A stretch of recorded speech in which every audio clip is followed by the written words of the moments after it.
enfoque de esto de sábado, que es situación universitaria del país, que en realidad en las últimas semanas han surgido una serie de declaraciones, tomas de posición, tanto de universidades como de rectores y de especialistas, y todo esto lo que nos está reflejando pues es una situación complicada, ya no solo por el alto número de universidades, sino en realidad diferencias de toda índole y además planteamientos que tanto el Ejecutivo como las autoridades universitarias quisieran que se unifiquen para poder tener la certeza de que no estamos, y que de verdad estamos más bien, tener la certeza de que se puede corregir esta situación de severa problemática universitaria. Y no me extiendo más porque en realidad lo interesante es escuchar a los distinguidos especialistas que están con nosotros. La doctora Fabiola León Velarde, rectora de la Universidad Peruana Cayetano Heredia, el doctor Víctor Raúl Aguilar Cayo, secretario ejecutivo de la Asamblea Nacional de Rectores, el ingeniero José Dextre, presidente del FIPES, la Federación de Instituciones Privadas de Educación Superior, la licenciada María Isabel León, miembro del directorio del FIPES y presidenta de la Asociación de Institutos y Escuelas Superiores del Perú, y el ingeniero Juan Inchaustegui Vargas, director ejecutivo de TECSUP, el Instituto Superior Tecnológico. En general hemos tenido ocasión en muchas oportunidades de conversar con varios de ustedes, y les pediría ahora poder primero situar cuál es la situación por la que se está atravesando brevemente y qué es lo que en las disposiciones que ha tenido recientemente o en las propuestas legislativas tanto del Congreso como del Ejecutivo ha causado preocupación en la comunidad universitaria. En primer término, doctora Fabiola León, bienvenida, un gusto tenerla con nosotros. Muy buenos días, Raúl, muchas gracias por la invitación. Bueno, posición difícil hacer el primer comentario. Vamos viendo en el tejido poco a poco qué es lo que pescamos. Bueno, brevemente creo que nuestro Perú ha sufrido una transformación radical, diría yo, en la situación de la universidad, en el sentido que hace unos 20 años teníamos una situación donde había muy poca posibilidad de acceso al mundo universitario por parte de todos los peruanos, por la gran selectividad y por la falta de recursos y de oferta educativa.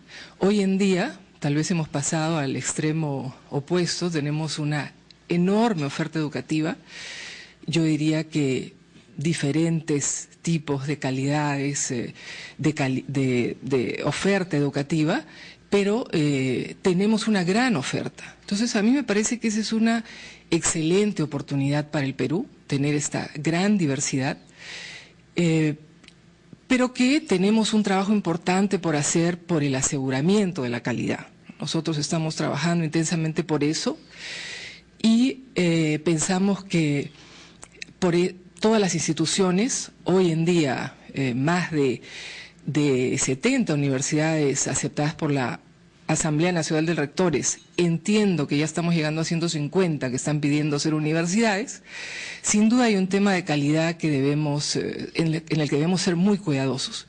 Por eso es que a mí me asombra un poco que tratemos estos temas que, como es el proyecto de ley 142, que tiene que ver con un aspecto tan puntual, ¿no? Hay tantos temas que tenemos que conversar y trabajar en el aspecto de cómo mejoramos la calidad de las universidades en el país, de cómo urgentemente trabajamos en tener una presencia siquiera a nivel latinoamericano. Estamos muy mal en presencia universitaria a nivel latinoamericana de calidad.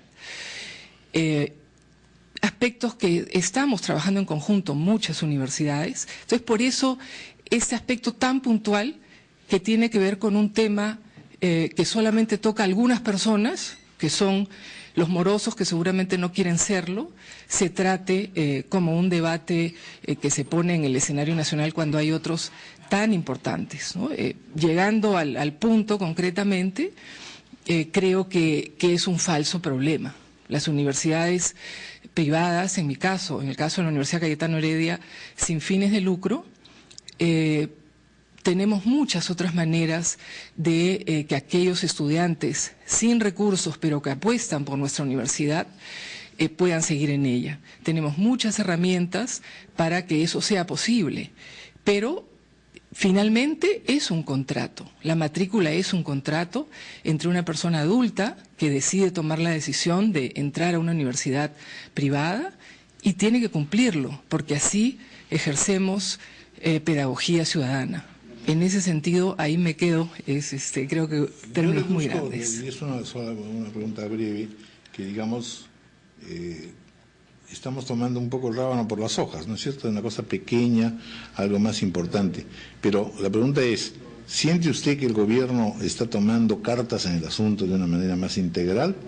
Y lo mismo la Asamblea Nacional de Rectores, que de alguna manera es un caldero más que tampoco una vía de solución, exactamente. Bueno, se está trabajando con mayor intensidad el tema de aseguramiento de la calidad, ¿no? El CONEAU está llamando a la acreditación de las carreras. Ese es un tema que hay que todavía afinar en cuanto a qué queremos exactamente de una carrera que se acredita en el CONEAU. Me parece que ese tema debe trabajarse de una manera más integral, más profunda, con más actores involucrados para que estemos seguros que lo que queremos de una carrera que necesita el país es lo que el CONEAU está acreditando, porque ahí tenemos un peligro. Por un lado, podemos evaluar que los procesos ocurran correctamente, pero no sabemos si la calidad, estamos asegurando la calidad, ¿no? Entonces, creo que finalmente, con el inicio de la acreditación de las carreras por el Consejo Nacional de Acreditación de Universidades, el CONEAU, es un paso importante, pero hay que estar seguros que acreditamos calidad y no acreditamos simplemente procesos. Entonces, ese es un camino por recorrer. Y en cuanto a la Asamblea, bueno, aquí tenemos a su director ejecutivo, el doctor Víctor Raúl Ya no Aguilar. Responderá si eso nunca. No, pero yo voy a decir que nosotros estamos sintiendo que se está acercando a las universidades para incentivarnos a hacer las cosas cada vez mejor dentro de las posibilidades que tiene la Asamblea Nacional de Rectores y la estructura de la misma, que podríamos también preguntarnos si es la ideal. Licenciada María Isabel León, buenos días, bienvenida. Muchas gracias. Cuéntanos, a ver, ¿cómo ve el panorama? Yo le voy a dar el panorama de la educación superior tecnológica, porque soy presidenta de un gremio que agrupa a los principales institutos privados en Lima y en provincia. Nosotros, como decía Fabiola, también en nuestro sector estamos alineados con el tema de la calidad educativa.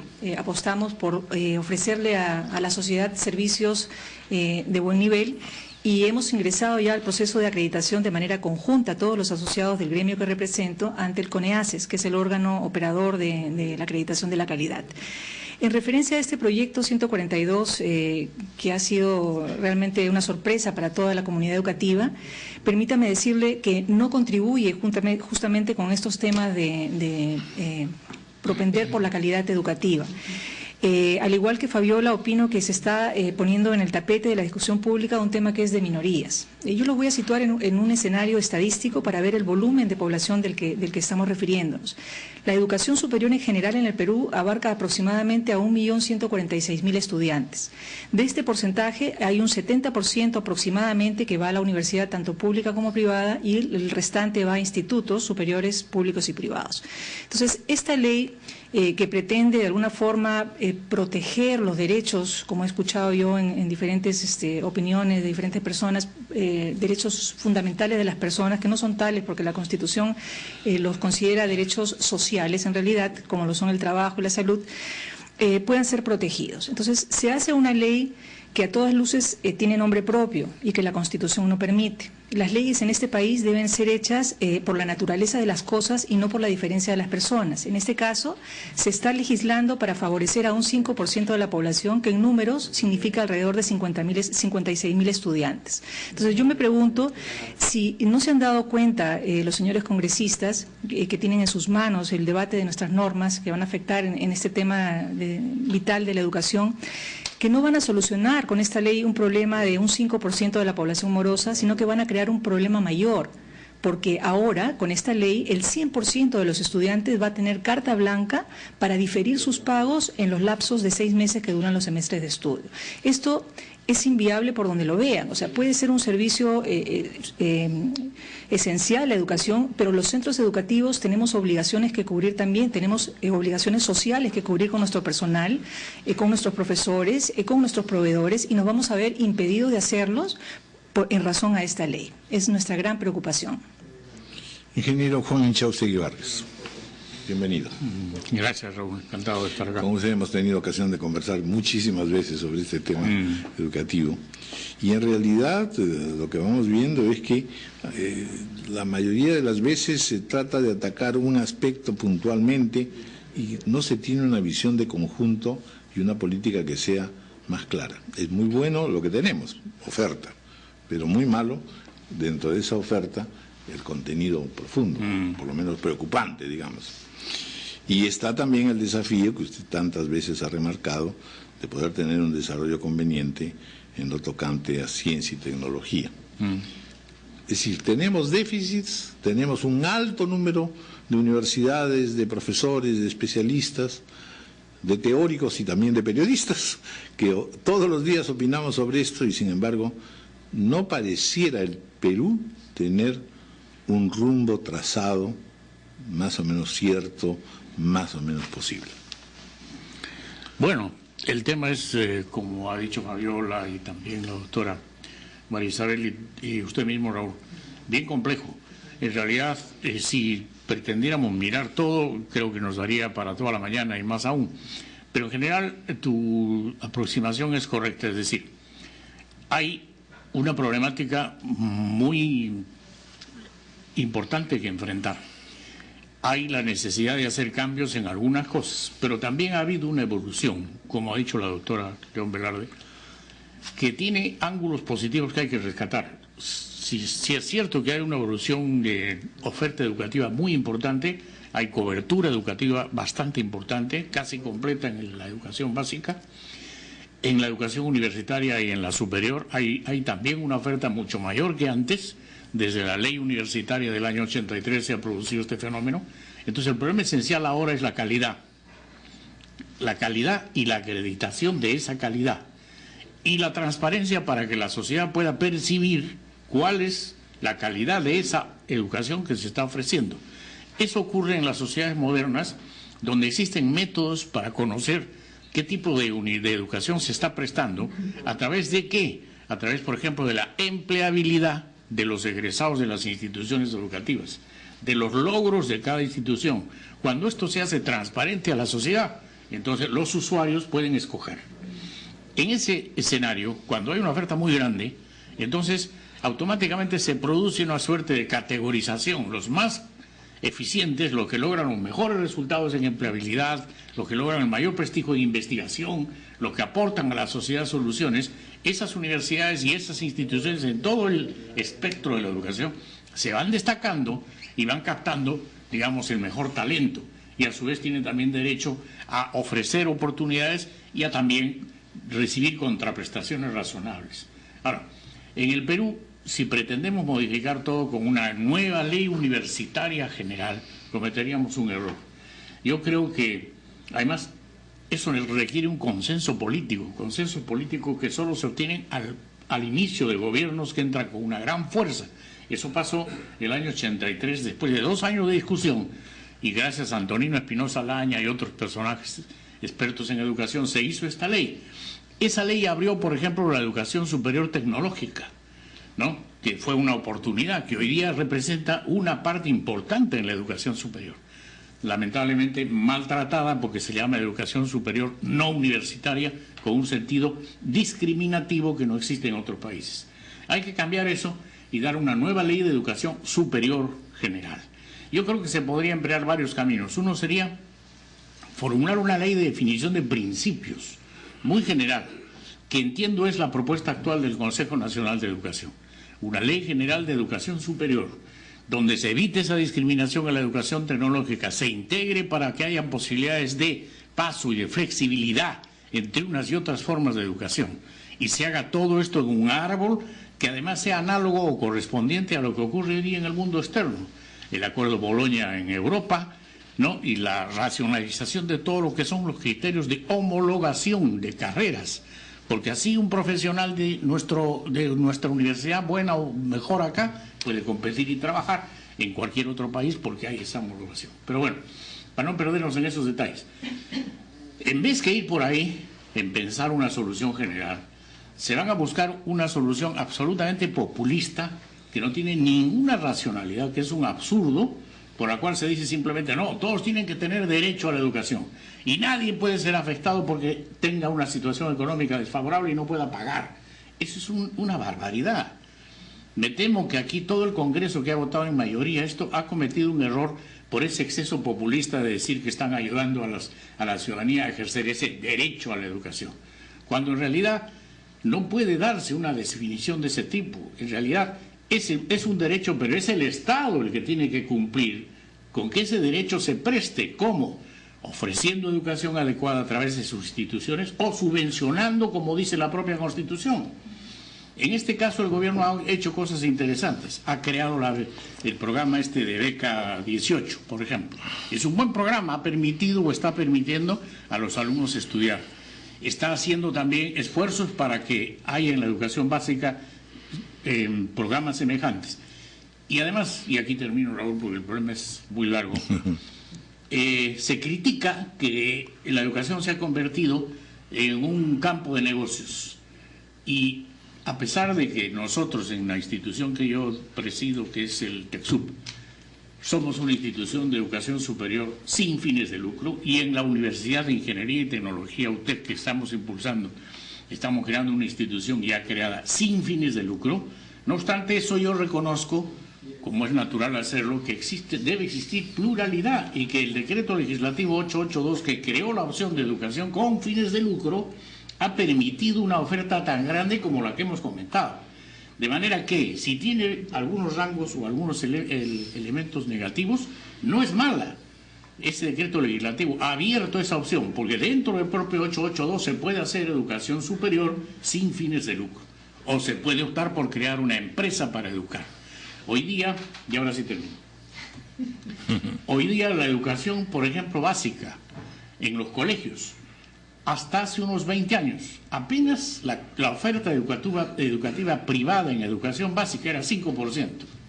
Hoy día ya pasa, me parece, en las zonas urbanas está llegando al 30%. Hay colegios privados de calidad. Hay instituciones como el Grupo Interbank que está generando una oferta educativa básica muy buena.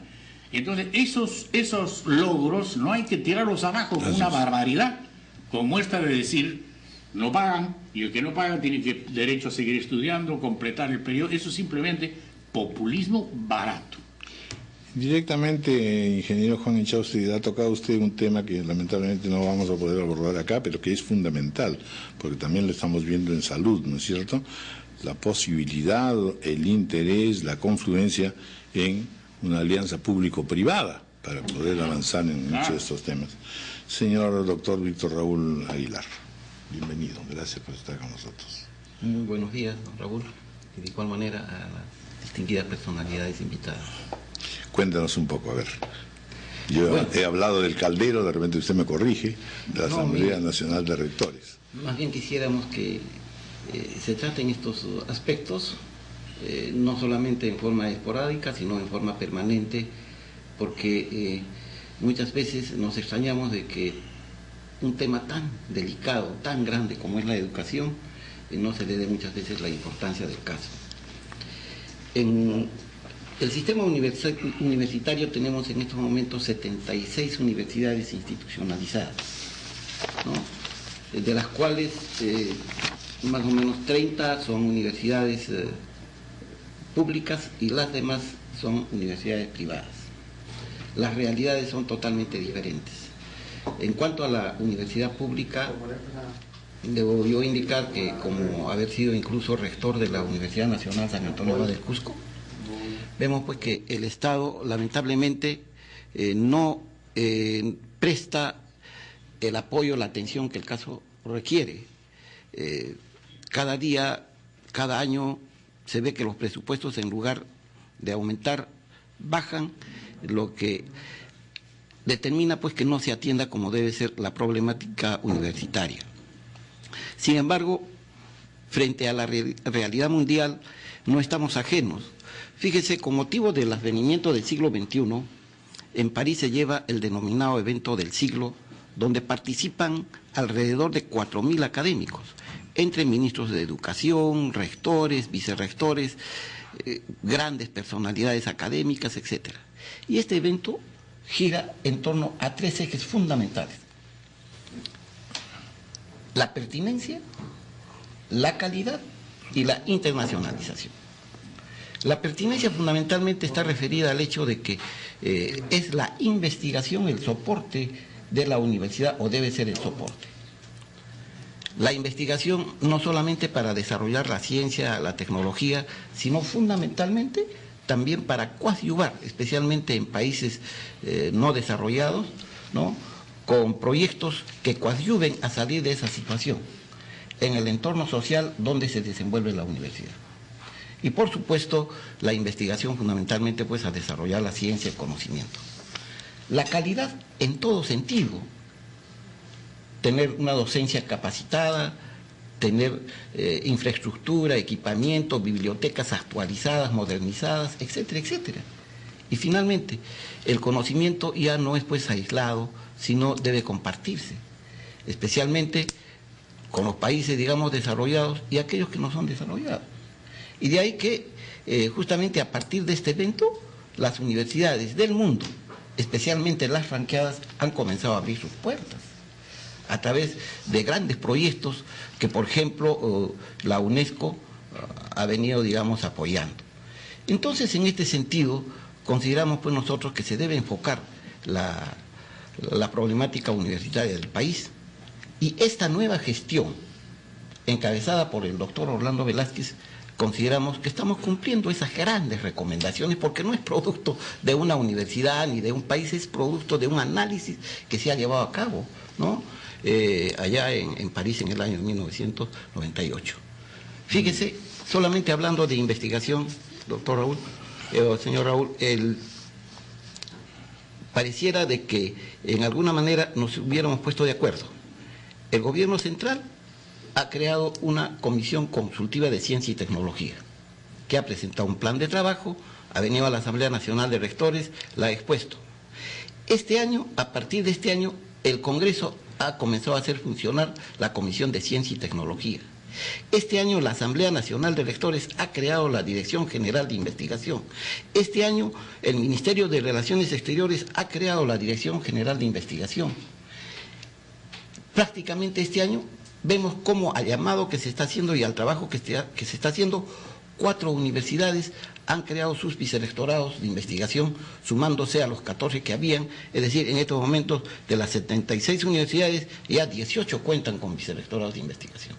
Estamos trabajando un proyecto tan grande, ya no centralista, totalmente descentralizado. Estamos yendo a los CRIS, que vienen a ser la organización de las universidades por regiones, el norte, el centro, el sur, el oriente, etcétera, etcétera, ¿no? Y estamos fomentando la investigación. Entonces, en este sentido, creo que estamos desarrollando pues este tipo de trabajo. Es más, en cuanto se refiere al aspecto, digamos, económico, de igual manera, a nivel de la Asamblea Nacional de Rectores, hemos logrado constituir equipos de trabajo que puedan bajar a coadyuvar a aquellas universidades que tienen fondos provenientes del canon, regalías mineras, a fin de que se pueda, digamos, desarrollar y aprovechar de mejor manera. Bueno, ¿no? ahí es donde se han presentado quejas, carencias, en fin, y en contradicciones también en muchos casos. Pero yo quisiera, lo que usted señala, básicamente, desgraciadamente el tiempo nos va ganando, doctor, lo que usted señala es justamente una de las fuentes de discusión.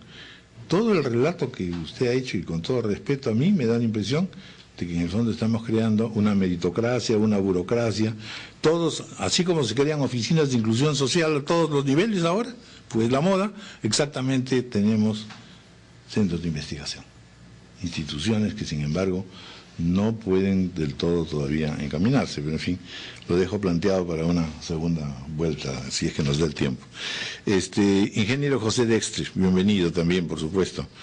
Aquí está usted en dos mundos, estas instituciones privadas de educación superior y la Universidad Científica del Sur. Y volvemos a lo que ya había dicho el ingeniero Juan Inchaustegui Vargas, ¿no es cierto? Sí, bueno, muchas gracias, Raúl. Efectivamente, hay aspectos que quizás se han planteado en la mesa que valdría la pena tocar o aclarar, ¿no? Según la Organización de Cooperación de Desarrollo Económico, en los países desarrollados, el 69% de los jóvenes en edad universitaria están en la universidad. En América Latina, solo el 28%. Eso que nos parece un gran número, así es, no lo es tanto. Hace unos minutos decíamos, es enorme la cantidad de universidades o la cantidad de alumnos. En población universitaria, el Perú tiene 10 puntos menos que Chile. El 43% de la juventud chilena está en la universidad, de los que están en la edad universitaria, versus el 33%. Eso evidentemente lo que refleja es que la juventud chilena va a estar mejor preparada para asumir los retos profesionales de dirección del país que la juventud peruana, que tiene menos profesionales universitarios. Sin embargo, esa juventud chilena, como lo vemos, está protestando primero acerca de la calidad y luego de los cobros. Así es. Por ejemplo, en Chile se hace una reforma que no es la que se hace acá en el Perú, porque en el Perú no tenemos una presión social de esa manera. El joven chileno no tiene educación pública gratuita, tiene que endeudarse para poder acceder a una universidad pública. Entonces, acá no, acá la inversión privada ingresó al sistema universitario y resolvió el problema de cobertura que bien señalaba el ingeniero Inchaustegui. Hemos resuelto un problema de cobertura y luego de 20 años de aplicación, o 15 años, perdón, de aplicación del decreto legislativo 882, la sociedad mira y dice, oye, sí, estamos con muchos edificios.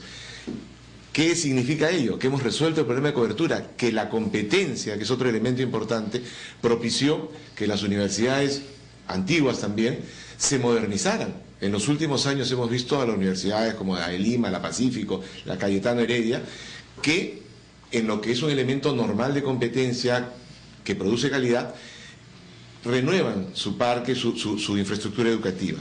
Entonces, hay ese elemento. Yo creo que, bien lo señalaba el doctor Inchaustegui hace unos minutos, hay un problema de cobertura más o menos resuelto, porque no tenemos toda la población atendida, más o menos resuelto. El Perú es un país joven y tiene todavía bono demográfico 15 años o 20 años más. Es decir, tenemos que seguir atendiendo a la juventud. La educación superior es una educación carísima. En México, con el presupuesto que se asigna a la universidad, se atiende a la mitad de la educación escolar. ¿Okay? O sea, es el doble además de la educación escolar y se atiende a la mitad de alumnos, porque la educación superior es cara. Entonces, acá felizmente, en el Perú, por las leyes que se dieron hace 15 años, se resolvió el problema de infraestructura. ¿Qué problema tenemos que resolver necesariamente ahora? Homogenizar la calidad. Porque no es correcto, tampoco, creo decir, que la calidad en general de la educación universitaria es mala. No es una calidad homogénea, y ahí es donde tiene que entrar la acreditación de la calidad. Creo que hay problemas, por ejemplo, cuando se habla de investigación, y bien se señalaba, en el canon minero se ha transferido 1.200 millones de soles, de los cuales se han utilizado 20%. Eso es increíble. Porque la investigación surge inclusive desde lo que hace el profesor en un colegio. Hay que generar una cultura de investigación. Entonces, son temas importantes que yo creo que felizmente, como bien también se señalaba hace un rato, son los que deberían tocarse. Yo creo que el problema de la educación superior no pasa por un tema populista, como se ha señalado, en el que se hace una mala educación cívica, porque lo que le estamos enseñando a un joven adulto es que, va a venir alguien y me va a dar una ley en la que, digamos, aparentemente protege un derecho, pero lo que hace es que yo me eduque mal en el cumplimiento de mis obligaciones. Entonces, no solamente hay una mala educación cívica, sino que no se tocan los problemas de fondo. El problema de fondo es resolver el problema de la calidad. El problema de fondo es tratar de construir en todo el sistema educativo una cultura hacia la investigación. Tener más alternativas que no sean solamente la conducción universitaria. El viejo proyecto de los tecnológicos. Un tema que también, permítame que yo lo toque, que es el problema, hace un rato se señalaba el no universitario y lo que podía significar. En este caso, cuando se habla de con fines de lucro, ¿no? Donde simplemente nos estamos refiriendo a una persona jurídica que es una sociedad anónima, que, digamos, el lucro lo efectivizaría si el excedente lo reparte entre sus accionistas, ¿no es cierto? Ahí hay un lucro. La sola denominación crea un prejuicio. Claro. Automáticamente. Así es, y las universidades, entre comillas, con fines de lucro, han reinvertido casi la totalidad, o sea, la mayoría de estas universidades, la totalidad de sus excedentes, con lo cual no se ha dado un lucro en el accionista, sino que ha habido una reinversión total en el crecimiento de la infraestructura educativa. Y estamos totalmente de acuerdo en que en la medida de que se produzca el lucro, como lo dice la ley, se pagan los impuestos del caso, ¿no? Entonces, creo que en educación a veces es un tema que nos parece, digamos, muy conocido, pero realmente no se aborda con dominio de lo que está sucediendo en el país. Y a la luz en eso, lo que decía don Víctor Raúl Aguilar, es interesante, porque todo esto tiene que verse a la luz de los cambios y evoluciones que se están dando en el mundo, ¿no? A veces nos movemos en términos muy provinciales, ¿no? Vamos a hacer una pausa y entramos a un tramo final, lamentablemente breve para cada uno de los expositores.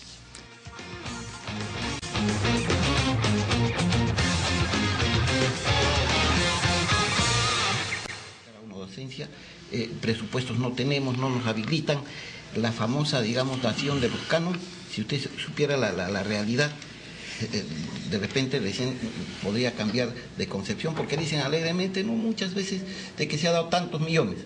Fíjese, yo le quiero poner un ejemplo. En estos momentos, para combatir el terrorismo o el narcoterrorismo, en el BRAE, etcétera, en la convención, etcétera, etcétera, si usted no le dota las condiciones necesarias a las fuerzas policiales, etcétera, a quienes tienen que ver, personal preparado, equipamiento de punta, helicóptero, etcétera, ¿cómo puede usted combatir si no le proporciona, no le da todas esas herramientas? Es igual en la investigación. Si al investigador no se le da las condiciones, infraestructura, equipamiento, capacitación, ¿qué podemos esperar de la investigación? Nada. Cuando dan la ley, han debido dar primero que se equipe, que se capacite y después que se haga investigación. Pero exigen primero que se haga investigación sin darle las condiciones necesarias, ¿no?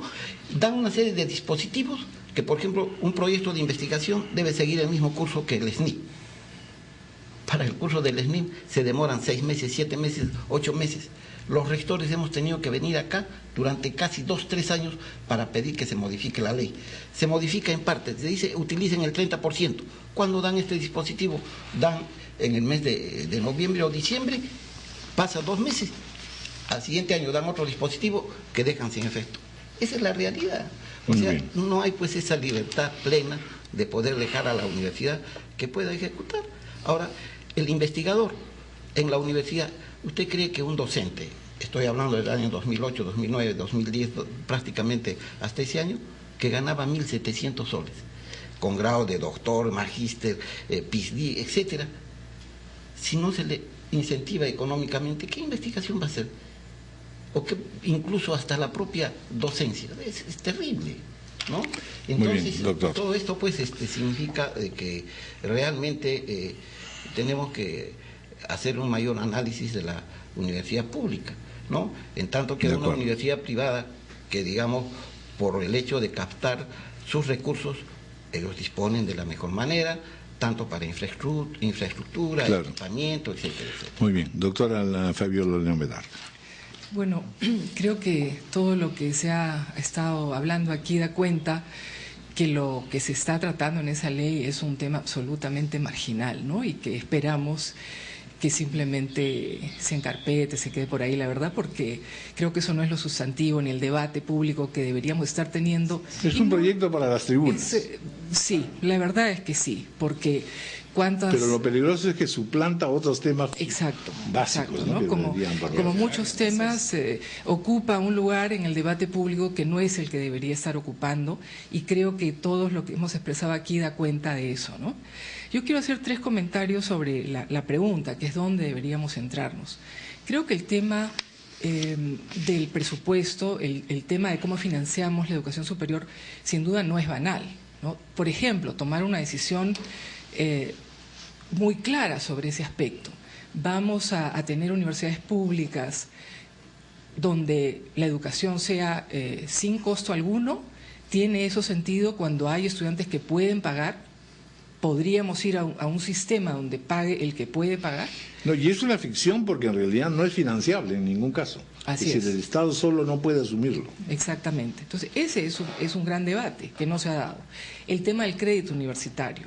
En muchos países el sistema funciona bien o menos bien. Hoy en día se está cuestionando, como es el caso de Chile, pero podríamos aprender de todas esas lecciones y ver qué tipo de crédito universitario podemos empezar a ejecutar en el país con unos intereses absolutamente razonables de pagar y obviamente no haciendo que sea obligatorio, sino que tengamos becas y subvenciones para aquellos casos donde así sea necesario y la gratuidad donde así sea necesario. Ese es un gran debate, ¿qué decisión vamos a tomar? El tema de fines de lucro, también, o sea, aquí yo creo que sí tenemos universidades donde hay lucro, ¿no? Y no hay ganancia y rentabilidad que se reinvierte. Creo que eso hay que cuidarlo. No, y además también se podría agregar como afán de lucro el que se aprueba con mucha facilidad. Así es. Y se obtiene un título con mucha facilidad. Entonces, así es. Cuidado que ahí hay una trampa social, digamos. Sí. Entonces, ese tema también hay que mirarlo y debatirlo de una manera integral. Entonces, el tema de la sostenibilidad económica creo que es un tema amplio de debate. El segundo tema, obviamente, es la misión de la universidad. Formar profesionales de excelencia, que para eso tenemos unas bases razonables para poder hacerlo. Pero además la misión de la universidad es generar conocimiento, ¿no? Y como bien comentaba acá el doctor Víctor Raúl, me consta que la Asamblea Nacional de Rectores está haciendo esfuerzos al respecto, pero es un tema que también está absolutamente abandonado. Quienes tienen como una misión generar conocimiento.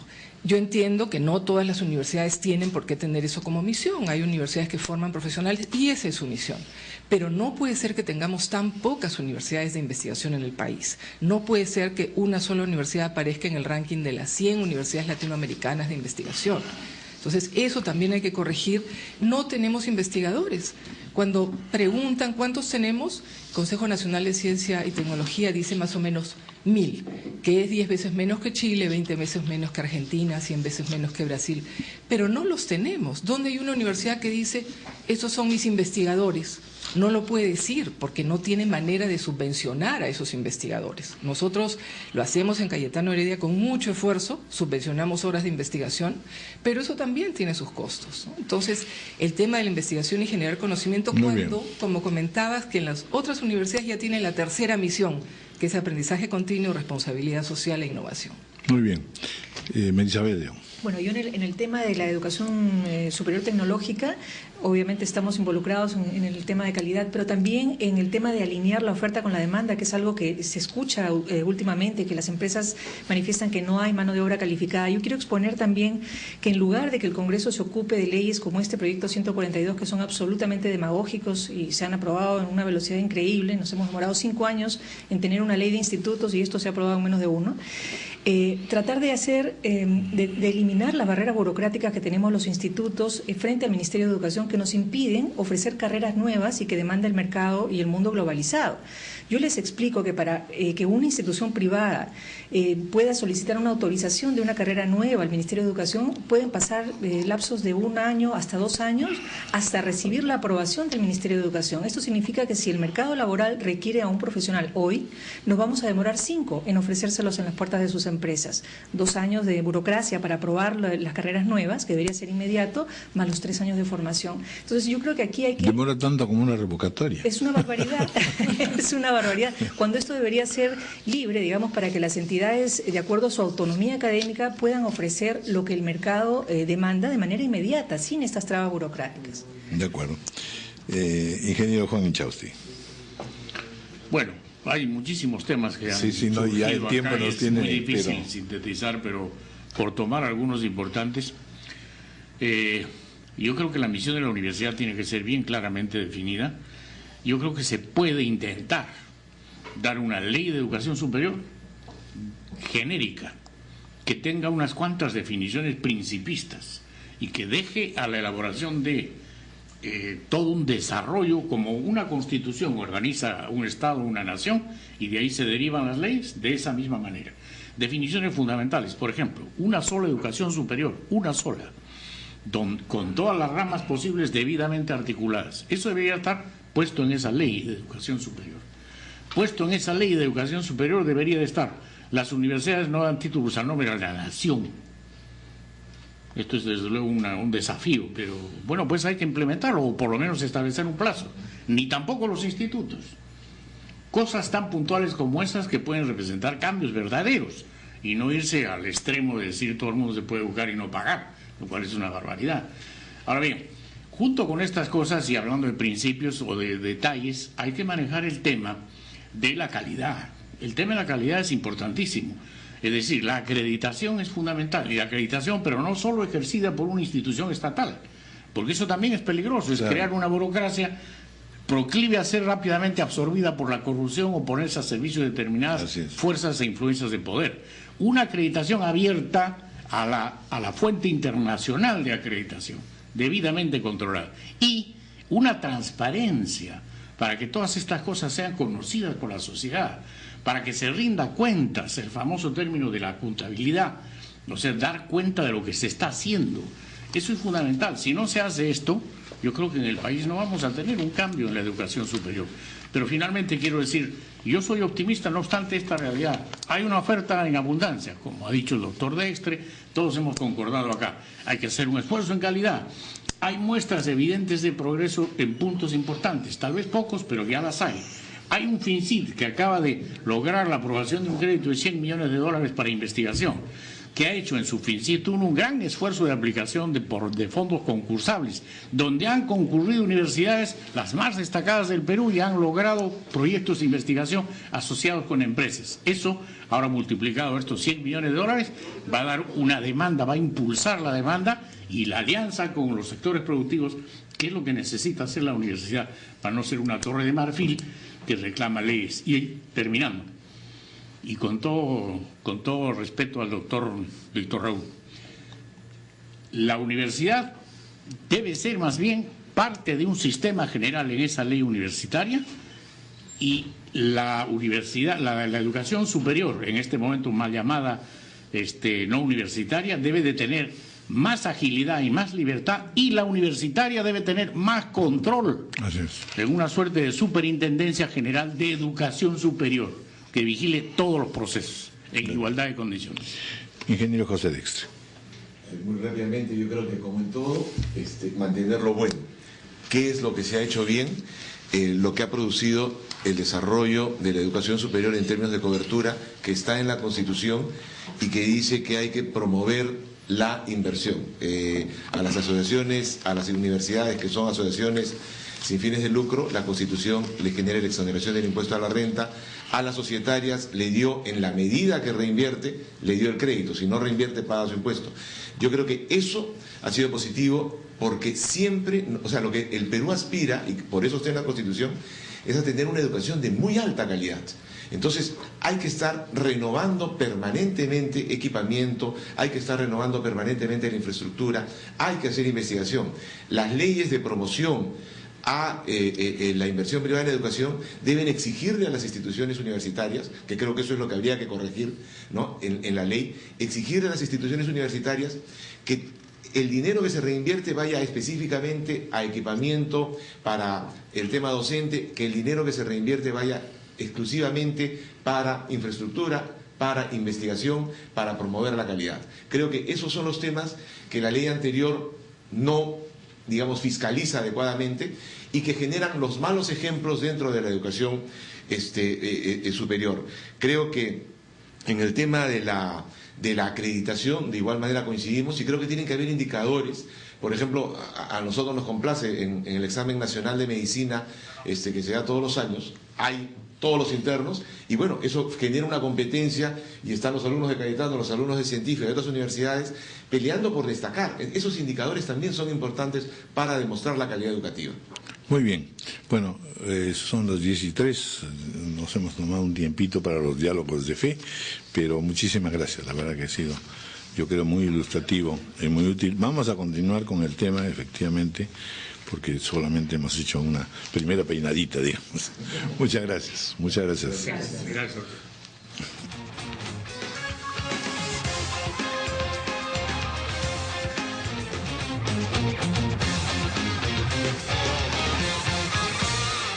Problemática universitaria.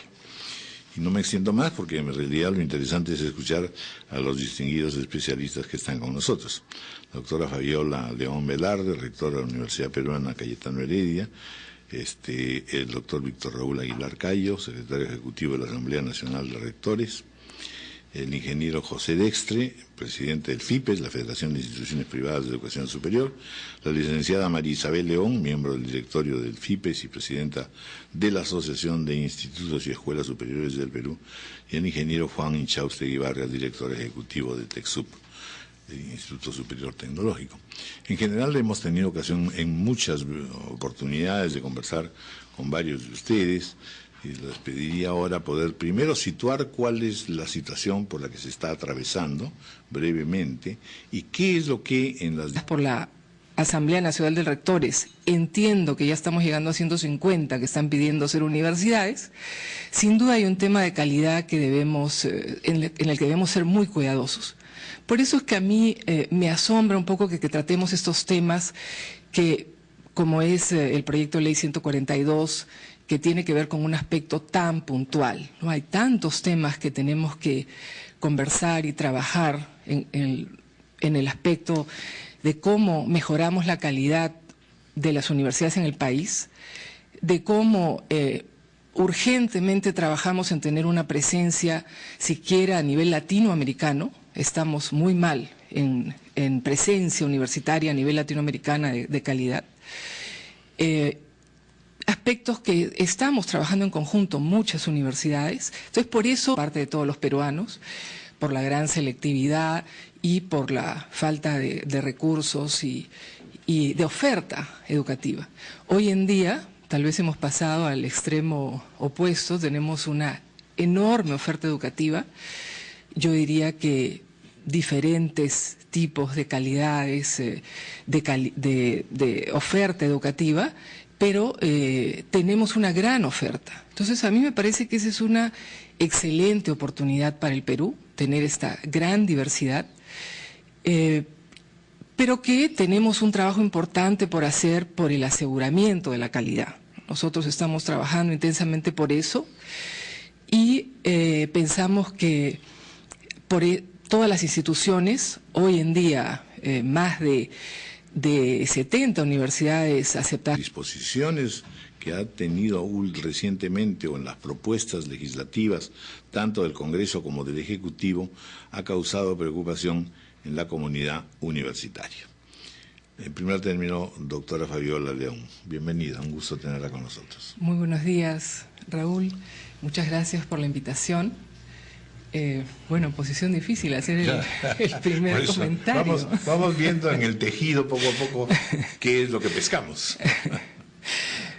Bueno, brevemente creo que nuestro Perú ha sufrido una transformación radical, diría yo, en la situación de la universidad, en el sentido que hace unos 20 años teníamos una situación donde había muy poca posibilidad de acceso al mundo universitario por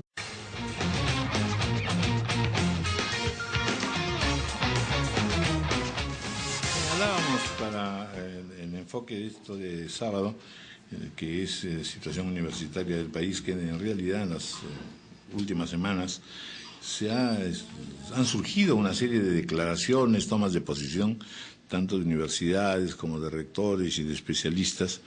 Y todo esto lo que nos está reflejando pues es una situación complicada, ya no solo por el alto número de universidades, sino en realidad diferencias de toda índole y además planteamientos que tanto el Ejecutivo como las autoridades universitarias quisieran que se unifiquen para poder tener la certeza de que no estamos, y que de verdad estamos más bien, tener la certeza de que se puede corregir esta situación de severa